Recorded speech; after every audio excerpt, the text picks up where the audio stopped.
today's Living Word with Pastor Arlene. Thank you for joining us for Monday's Living Word.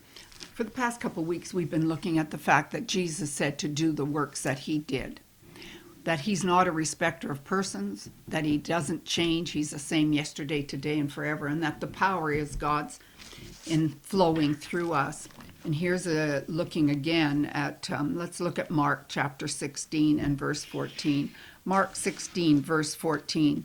Afterward he appeared unto the 11 as they sat at meat, and upbraided them with their unbelief and hardness of heart, because they believed not them which had seen him after he was risen. This here is a problem for us not doing the works of Jesus. And you might say, I don't have unbelief, I don't have hardness of heart. Well, what it is your heart, is your soul and your spirit. And when your soul and spirit are not in sync, when you don't believe in your heart, your mind, your will, your emotions, what the word says, and what's already in your spirit, that's called unbelief or hardness of heart.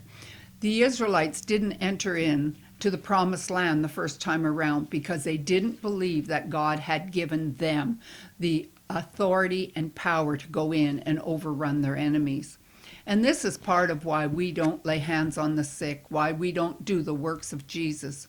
It's not that we don't believe Jesus, but really our faith, our trust in the word that it's going to happen isn't there, because we're looking at ourselves instead of at Jesus. Yes, we do the work that Jesus did, but it's his power that's within us that flows.